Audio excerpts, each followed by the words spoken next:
সিংহ শুয়ে থাকলে কি আর মানায়?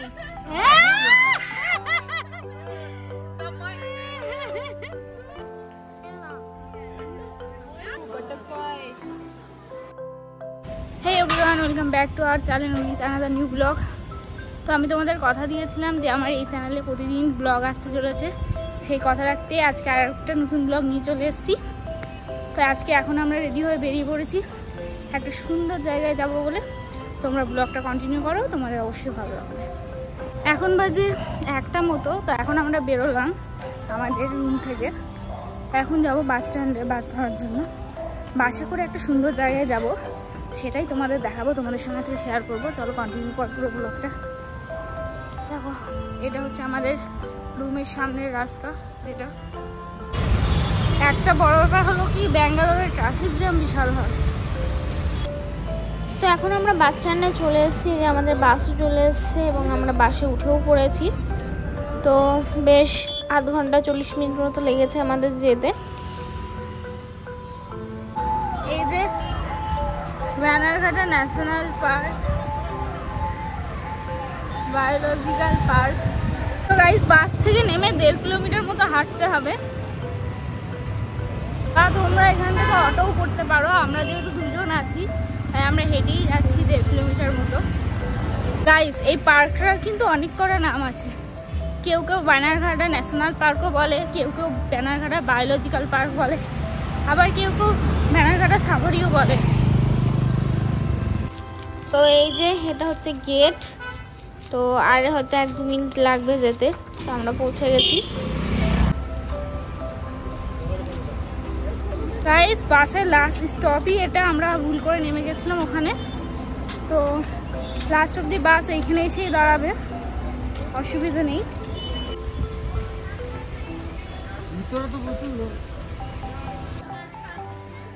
তারপর গিয়ে সামনেই টয়লেট আছে, হোটেল আছে, সব কিছুই আছে। এখানে চাইলে আপনারা সব কিছু করে নিতে পারবেন।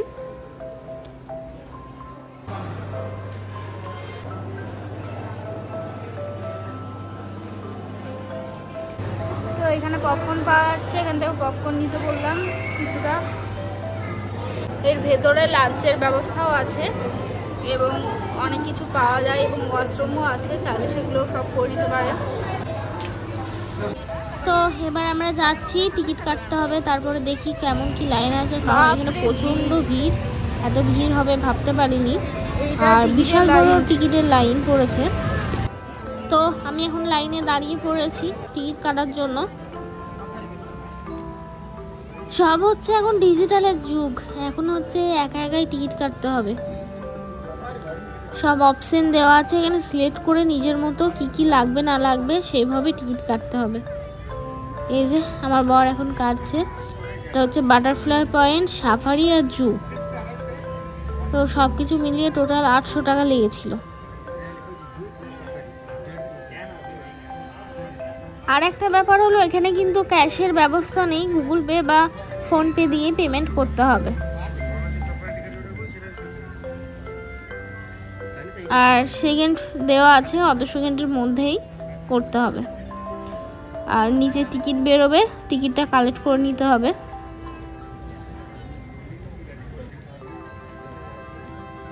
টিকিট কাটা কমপ্লিট হয়ে গেছে, এখন যাব জুয়ের ভেতর। চলো এখন জুয়ের ভেতর যাওয়া যাক।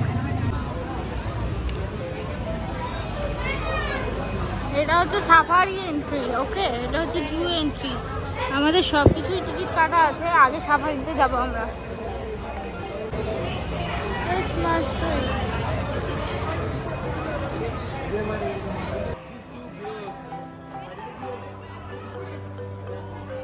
Guys, safari line.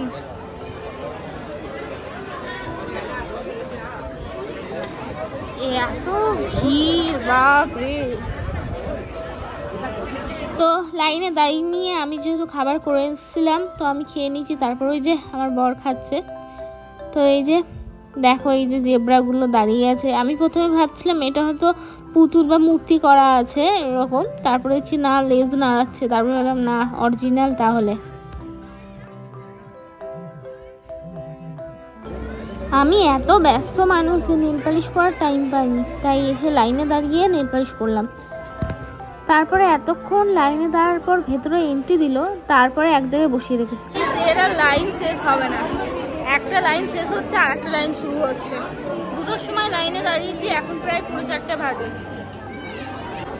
আর কি করবো, উপায় নেই, একটা ছেড়ে আরেকটা লাইনে দাঁড়াচ্ছি আমরা। আর এই বাচ্চাটা দেখো কি কিউট। আবার লাইন করে বসিয়ে দিলাম।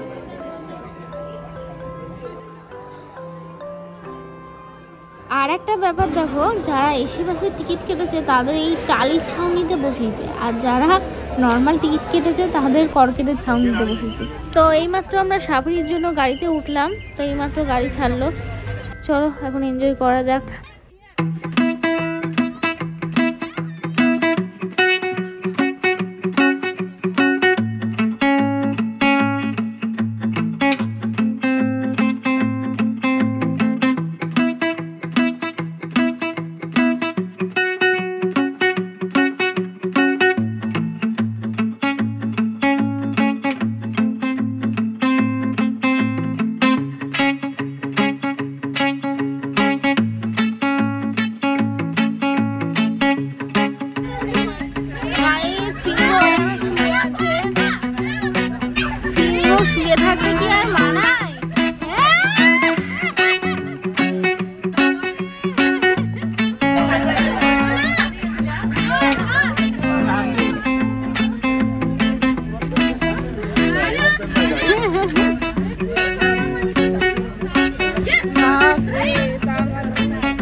লাগছে না এই পাহাড়ি জঙ্গল দেখতে।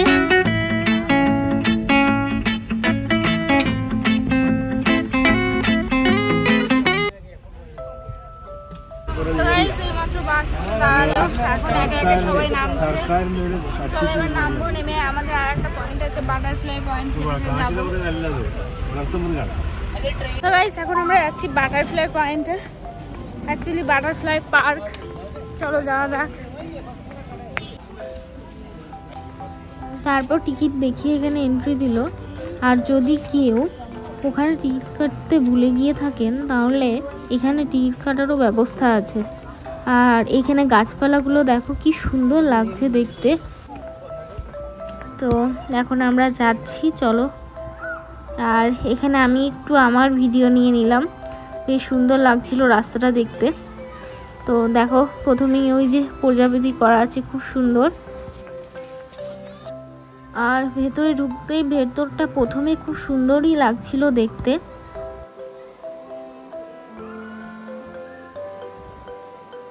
কিন্তু আমি খুব বেশি প্রজাপতি দেখতে পাচ্ছিলাম না, কারণ আমি ভেবেছিলাম প্রচুর প্রজাপতি থাকবে, তো সেই কারণে অত প্রজাপতি দেখতে পাচ্ছিলাম না। দু একটা গাছের মধ্যে ছিল, যেগুলো আমাদের বাড়ির ওখানেও দেখতে পাওয়া যায়। আর এই ওপরে সব হাড়ি টাঙানো আছে, মনে হয় ওগুলো প্রজাপতির জন্যই টাঙানো আছে। এই যে প্রচুর প্রজাপতি আমাদের বাড়ির ওখানেও প্রচুর আছে।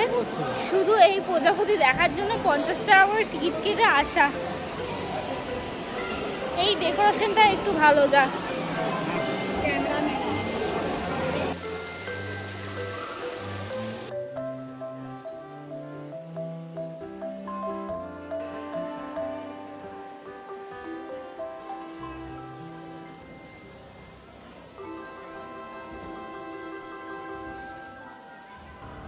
এই যে পোকাগুলো দেখছো, এই পোকাগুলো থেকেই একসময় প্রজাপতি হয়। তো এখানে দেখো প্রচুর প্রজাপতি একদম বসে আছে। জানি না এটা কি করা আছে অ্যাকচুয়ালি। তো এখানে আমাদের মোটামুটি দেখা কমপ্লিট। এবার আমরা বেরিয়ে যাব। তো এখানে প্রচুর প্রজাপতি ছবি টবি আঁকা আছে, আর ওখানে টিভি চালিয়ে দিয়েছে। তো এবার আমরা যাচ্ছি পুরো জুটাকে ঘুরতে। ওখানে গাড়ি পাওয়া যায়, গাড়ি ভাড়া করে পুরো জুটা ঘুরবো আর কি। তো এখন বেশ অনেকটাই লেট হয়ে গেছে, জানি না আর কতক্ষণ খোলা থাকবে কি, কারণ ওখানে লেখা ছিল 5টার পর বন্ধ হয়ে যাবে। আর আজকে প্রচণ্ড ভিড় যেহেতু, জানি না কি হবে। ছোট্ট পার্ক মতো করা আছে বাচ্চাদের খেলা করার জন্য, কিছু রেস্ট নেওয়ার জন্য। গাইস, এখন আমরা বাটারফ্লাই পয়েন্ট দেখার পর এখন আমরা যাচ্ছি পুরো জুটা ঘুরতে। তো দেখি ওখান থেকে কোনো গাড়ি করা যায় কিনা পুরো জুটা ঘোরার জন্য, কারণ এখন আর টাইম নেই, প্রায় 5টা বাজে। তো চলো যাওয়া যাক।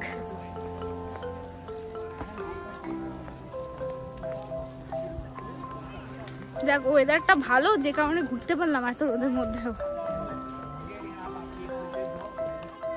তো এখানে চলে এসেছি। এখানেও টিকিট কাটতে হবে গাড়ির জন্য।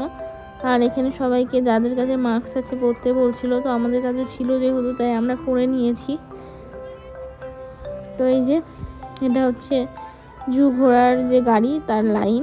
তো অনেকক্ষণ দাঁড়ানোর পর টিকিট পেয়ে গেছি। তো এই যে অরেঞ্জ কালারের একটা হাতে পুড়িয়ে দিয়েছে। তো তারপরে এই যে গাড়িতে বসে পড়েছি আমরা, আর এখন পুরো জুটা ঘোরার উদ্দেশ্যে বেরিয়ে পড়েছি। চলো আমার সঙ্গে সঙ্গে তোমরাও জুটা ঘুরে নাও একটু। এই যে অনেক দূরে ওটা হচ্ছে জিরাফ। তো এখন প্রায় সন্ধে সন্ধে হয়েই এসছে, আর আধ ঘন্টা পরে হয়তো পুরোপুরি সন্ধে হয়ে যাবে। তো তাই এটা হয়তো চাইলে হেঁটেও দেখতে পারেন, 1.5 কিলোমিটার মতো আছে পুরোটা। তো আমাদের হাতে যেহেতু টাইম ছিল না, তাই আমরা গাড়ি করে নিয়েছি। এই যে ডাইনোসর, কি সুন্দর মূর্তি আঁকা আছে সব। অনেকে হেঁটেও ঘুরছে, কিন্তু আমাদের হাতে একদম টাইম ছিল না হেঁটে পুরোটা দেখার।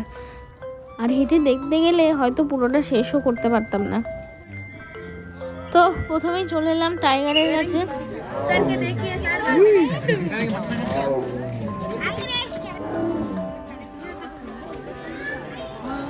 বাঘটা ভীষণভাবে গর্জন করছিল, আর বাচ্চাগুলো ওর গর্জন দেখে আনন্দ পাচ্ছিল।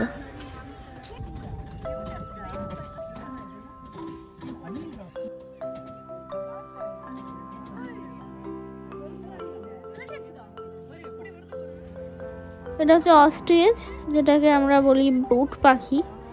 তো সেটাই, এটা বেশ অনেক বড়।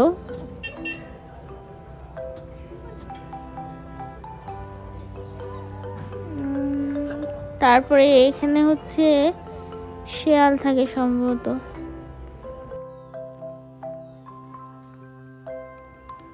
আর এই যে জলহস্তী, বেশি তো জল নেই, অল্প জলে দুজন মিলে বসে আছে।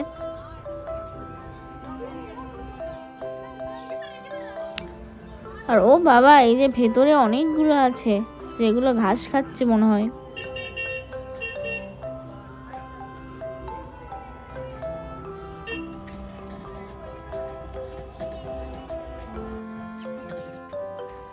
এখানে কোনো না কোনো পশু পাখিকে কেউ না কেউ অ্যাডপ্ট করে নেয়, তো তার সমস্ত খাওয়া দাওয়া দেখাশোনার দায়ভার নেয় অনেকেই। আর এটা আমি শিলিগুড়িতেও দেখেছিলাম।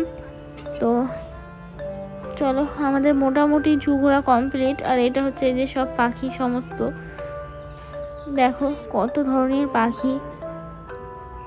এই যে মুরগিও ধরে রাখা আছে, প্রচুর কিছু আছে। আর এইটা কি দেয় বলো তো, এটা হচ্ছে পাইথন, একদম গুটিয়ে কোনায় বসে আছে।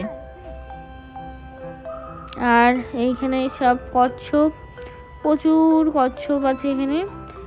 যাই হোক, সমস্ত কিছু আছে এখানে, সমস্ত। এটা কি বলো তো, সজারু। গাইস, মোটামুটি জু দেখা কমপ্লিট। চলো এবার বাড়ির দিকে রওনা দেবো। এই যে এটা হচ্ছে অজগর, যেটাকে আমরা বলি অজগর আসে পেরে। আর এই যে কুমির, আর জলের মধ্যে এই দেখো একদম একজন শুয়ে আছে। তো এখন আমরা বেরিয়ে যাচ্ছি। তো বেরিয়ে গিয়েই সামনেই প্রচুর দোকানপাট আছে, এই দেখো। তো আমাদের একটুখানি খিদে পেয়েছিল, তো আমরা এখন দুজন মিলে একটু ডাব খাবো, তারপর বেরিয়ে পড়বো।